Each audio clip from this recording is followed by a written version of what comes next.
debat mengenai PPN 11-12% itu juga sudah sangat dalam. Waktu itu banyak membahas pro cons. Apakah tujuannya untuk tadi, karena ini kan Bapak dan Ibu sekalian tuh pinter-pinter ya. Jadi udah tahu kita debat begitu, tapi ditaruh dalam konteks hari ini kan jadi lain lagi nih konteksnya. Tadi waktu dijajarkan dengan Bu, ini ekonomi lagi melemah kok Ibu naikin PPN. Waktu kita bahas juga cukup banyak debat mengenai itu.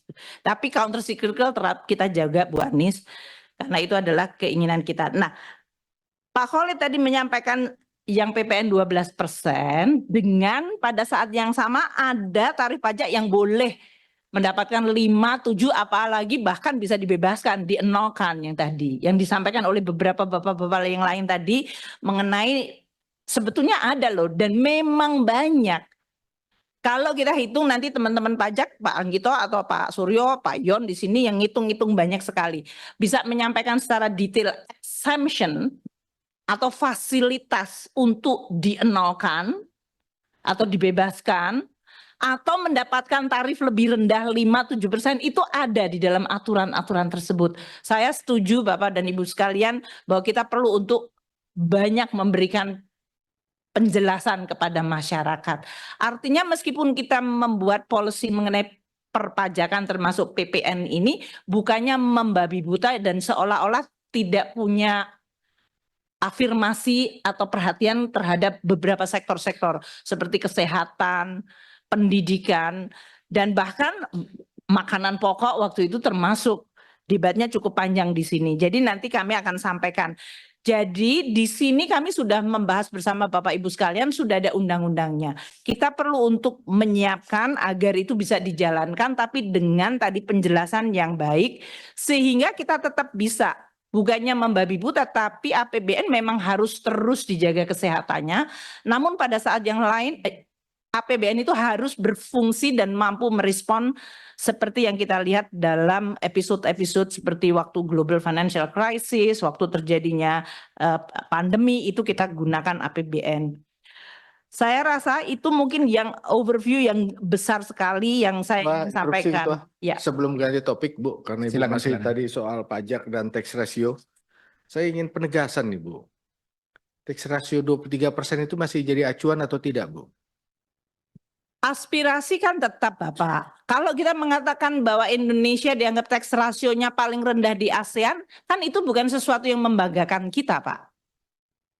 Tapi pada saat yang sama ekonomi kita juga growth-nya cukup decent. Jadi berarti ini sesuatu yang harus kita pelajari. Maka waktu dengan presiden terpilih atau sekarang jadi presiden Pak Prabowo sudah menjadi presiden, kami juga mendiskusikan mengenai bagaimana untuk bisa meningkatkan tax ratio itu. Dan tentu itu menjadi tugas, enggak hari ini harus saya jawab semuanya, karena kalau tadi bicara tentang roadmap-nya, sektornya mana saja, Pak Anggito jadi wamen baru berapa minggu Pak? Jadi 2 minggu, 3 minggu lah. Jadi kami sedang menyiapkan juga Pak, tapi kalau Pak Dolvi menyampaikan beberapa, kan saya selalu menyatakan tax ratio kita dan kenapa kita ada di situ, kita menjelaskan di sini. Kalau teman-teman di Komisi 11 juga melihat ada potensi loh. Nah sekarang dengan Pak Anggito juga ada tadi berbagai yang disebut berbagai kegiatan ekonomi yang potentially selama ini belum dianggap bisa dikolek pajaknya secara peraturan perundang-undangan. Itu yang kita lakukan. Dan Presiden Prabowo menyampaikan itu menjadi tugas dan sekaligus juga beliau memberikan dukungan penuh kepada kami di Kementerian Keuangan. Maka Pak Dolvi dan Bapak Ibu sekalian, kami akan terus melihat. Sekarang yang disampaikan tadi 2025 dengan target berapa tadi? 18 2185 kami akan tetap. Pertama tadi pertanyaannya, sampai akhir tahun proyeksinya berapa? Mungkin karena Bapak dan Ibu sekalian banyak yang baru, kami sebetulnya waktu itu sudah lapor ke DPR melalui laporan semester 1. Target sampai akhir tahun adalah 1921 tahun ini. Jadi memang tidak tercapai. Itu sudah kami laporkan di DPR, di Banggar, di sini kita bahas lapsem itu. Dan itu yang sekarang menjadi fokus kita. Konsekuensinya ke 2025 berarti lebih tinggi naiknya. Betul.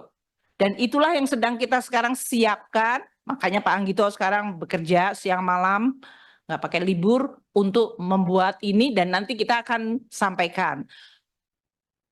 Beberapa langkah-langkah tentu kita akan coba untuk calibrate terus. Apakah ini persoalan enforcement?